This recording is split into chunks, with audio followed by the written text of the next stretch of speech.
हरे कृष्णा एक श्लोक है, तुदे वस्तु गोविंद तुभ्यम एव समर्पय। हर एक वस्तु जो है श्री गोविंद जी का है, इसलिए सब कुछ उनको समर्पित कर देना चाहिए। लेकिन हम लोग विशेष करके मैं और मेरा में फंस जाते हैं। सब कुछ मैं करूंगा और सब कुछ मेरा है। लेकिन जिस समय व्यक्ति तू और सब कुछ तेरा, भगवान आप ही हो और सब कुछ आपका ही है, इस प्रकार से करेगा तब जाके वो व्यक्ति आनंद पूर्वक रह सकता है। जैसे कोई व्यक्ति अगर बोलता है कि मैं और मेरा में प्रॉब्लम क्या है, तो देखिए मैं और मेरा करके मेरा कुछ बेनिफिट होता ही नहीं। अगर बेनिफिट होता तो बहुत अच्छा रहता, लेकिन मेरा कुछ बेनिफिट होता ही नहीं। अब देखिए जैसे कि द्रौपदी महारानी के हम संबंध में हम देखते हैं कि जब द्रौपदी महारानी को वस्त्र हरण के लिए उनको सभा में बुलाया जा रहा था, तब द्रौपदी महारानी ने खुद को बचाने के लिए अपनी ताकत यूज किया, अपनी जो पहचान है उसका यूज किया, लेकिन कुछ नहीं हुआ। उसके बाद जब अपना बल काम नहीं किया तो फिर मेरे पति, मेरे गुरु, मेरे ताऊ, मेरे नानी हैं, इस तरह से फंस जाते हैं। और वो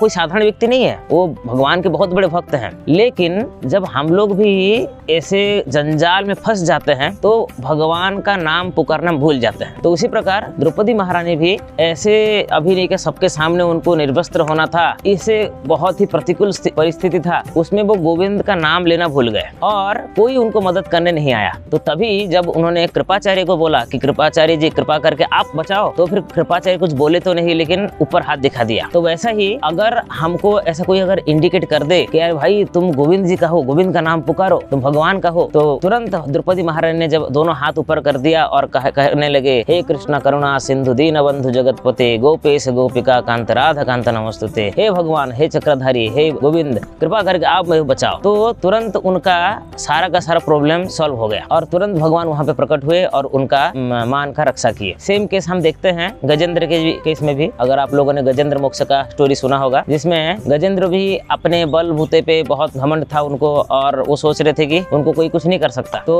अचानक उन्होंने देखा कि एक मगरमच्छ उनका पैर पकड़ लेता है और उनको खींचने लगता है। तो हम लोग भी नहीं क्या अपने जीवन में सब कुछ भक्ति करते समय एक मगर आ जाता है, बोलते हैं कि मगर सब कुछ ठीक है लेकिन ये जो मेरा जॉब है, ये मेरा फैमिली है, ये मगर अगर नहीं आ ही जाता है, इसीलिए और उनका नहीं क्या मैं और मेरा कोई काम नहीं किया। तो तब तक अचानक उनको याद आया कि भगवान का पिछले जन्म में उन्होंने कुछ भक्ति किया था और भगवान की कृपा से वही प्रार्थनाएं उनको याद आए और तुरंत उन्होंने कहा कि हे गोविंद, हे कृष्ण, आप ही मुझे बचा सकते हैं। तो तुरंत भगवान गरुड़ जी के ऊपर आके उनका रक्षा किया। तो उसी प्रकार हम देखते हैं कि ये जितने भी भक्त लोग हैं जो पहले मैं और मेरा में फंसे हुए थे, अब वो लोग जैसे ही नहीं किया तू और सब कुछ तेरा ये कर दिया, सब लोग नहीं क्या बच गए। लेकिन ऐसे भी भक्त हैं जो पहले से ही नहीं किया और तू और तेरा में रहते हैं। अब देखिए हनुमान जी, हमारे अम्बरीश महाराज, प्रहलाद महाराज, ये हमेशा तू और तेरा में रहते हैं। हनुमान जी को और जब सारे के सारे वानर सेना जब समुद्र के पास पहुंचे और समुद्र में उनको पार करना था, समुद्र 100 योजन लंबा था, तो उसको कौन कूद के जाएगा। जब जाम्बवान ने पूछा जी अपने अपने बल के बारे में बताओ, तो वहाँ पे सबने बताया कोई मैं 10 योजन कूद सकता हूँ, कोई 20 योजन कूद सकता हूँ, कोई बोला कि 50 योजन। अंगद जी ने बोला कि मैं 100 योजन तक कूद सकता हूँ, लेकिन वापस आना मेरे लिए मुश्किल रहेगा। तो सब लोगों ने मिलके हनुमान जी की तरफ देखा, बोला हनुमान जी आप बताओ आपका बल कितना है। तो हनुमान जी ने कहा कि मेरा कुछ बल नहीं है। ऐसे कैसे, आप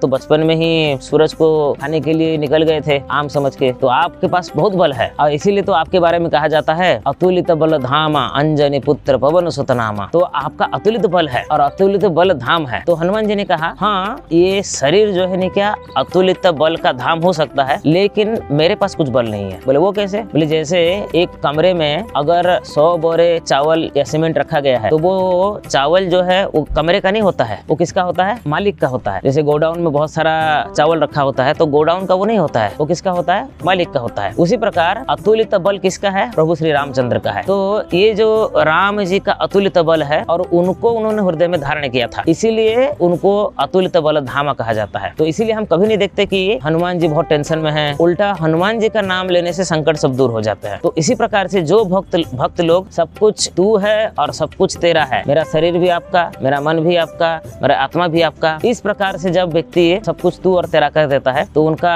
जीवन में किसी भी प्रकार का कोई प्रॉब्लम नहीं रहता है। तो अगर हमको भी इस प्रकार से मैं मेरा से निकल के भगवान और सब कुछ उनको समर्पण कर दे तो हमारे जीवन में भी कोई समस्या नहीं रहेंगे और साथ ही साथ हमारा नाम अगर कोई ले ले तो तो उसका संकट दूर हो जाए। इसीलिए कहते हैं कोई अगर भक्तों का संग में आता है तो उसका सारे के सारे संकट दूर हो जाते हैं। लव मात्र साधु संग सर्व सिद्धि है। तो ऐसा क्यों? जितना परिमाण में, जितना परसेंटेज में व्यक्ति सरेंडर हो जाता है उतना ही उसका प्रॉब्लम सॉल्व हो जाता है। हरे कृष्णा कृष्णा कृष्णा हरे हरे, हरे राम राम राम हरे हरे। तो इसीलिए हम सबको ये फॉर्मूला याद रखना है, मैं मेरा कुछ भी नहीं है और तू मतलब भगवान और तेरा सब कुछ है। हरे कृष्णा।